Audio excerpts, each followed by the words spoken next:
Forest service हे असं क्षेत्र आहे की फार चर्चेत नसतं, तरी म्हणजे का असं वाटलं की आपण इथं गेलं पाहिजे? फॉरेस्ट सर्व्हिस ही परंपरेने म्हणजे जे काही कामकाज आमचं चालतं जंगल व्यवस्थापनाचं, ते सगळं नागरी क्षेत्रापासून दूर असं चालतं जंगलामध्ये. आणि त्यामुळं सर्वसामान्य नागरी म्हणजे ॲक्टिव्हिटीज आहेत किंवा म्हणजे जसं पोलीस प्रशासनाचा संबंध लोकांशी येतो, तसं आमचा जो काही कामाचा जो विषय आहे तो वन्य प्राण्यांशी त्यांच्या मॅनेजमेंटशी आहे. त्यामुळं त्याचा म्हणजे सर्वांना जास्त माहिती नाही किंवा आपण जेव्हा वनपर्यटनाला येतो तेव्हाच तुम्हाला जंगलाबद्दल किंवा वन्य प्राण्यांबद्दल किंवा तिथल्या ज्या काही ॲक्टिव्हिटीज आहेत त्याबद्दल माहिती मिळते. पण त्यामुळे ह्या सर्व्हिसबद्दल मागच्या काही वर्षांमध्ये माहिती नव्हती, पण अलीकडच्या काळात बरेच बदल घडलेत आणि लोकांच्या सहभागातून आता जंगलांचं व्यवस्थापन असं आपण 1990 पासून आपण त्याचा अंगीकार केलेला आहे. तर आता बऱ्यापैकी लोकांना आमच्या सर्व्हिसबद्दल देखील माहिती होत आहे असं मला वाटतं.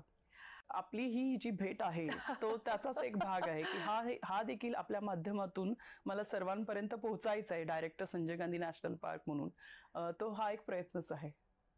नक्कीच. पण मला असं वाटतं की सुरुवातीची कारकीर्द कशी होती हे देखील आम्हाला नक्की जाणून घ्यायला आवडेल. जेव्हा तुम्ही पदभार स्वीकारला होता आणि मला असं वाटतं याच्या आधी अनेक ठिकाणी पोस्टिंग तुमची झाली असेल, तर ते अनुभव कसे होते सुरुवातीच्या काळातले स्ट्रगलिंग पिरियडचे? जसं आता मी मगाशी म्हटलं की ह्या सेवेमध्ये पुरुषांची संख्या खूप जास्त आहे आणि अशा म्हणजे समाज जसा पुरुषसत्ताक आहे भारतीय समाज किंवा महाराष्ट्रातला समाज, तसं या सेवेमध्ये देखील पुरुषांचं प्रमाण जास्त आहे. मी पहिली महिला महाराष्ट्रीयन अधिकारी जरी असले तरी नॉन महाराष्ट्रीयन महिला अधिकारी देखील होत्या. परंतु मी नाशिकला जेव्हा डेप्युटी कन्झर्वेटर ऑफ फॉरेस्ट म्हणून नाशिकमध्ये कार्यभार घेतला, तेव्हा मला या थोडंसं काय म्हणायचं की या मानसिकतेचा थोडासा त्रास झाला असं म्हणता येईल. पण जसं मला पोलीस सेवेमध्ये जायचं होतं आणि त्यामधले चॅलेंजेस माहीत होते, तर माझी मानसिक तयारी होती. तर तेवढासा थोडासा भाग सोडला तर मी सगळ्या गोष्टीमध्ये काय काय आव्हान आहे याची क्लॅरिटी असल्यामुळे मला पुढे चॅलेंजेस नाही आली. मात्र इतर महिलांना बऱ्याचदा मानसिकदृष्ट्या ह्या त्रासातून जावं लागतं असं मला वाटतं.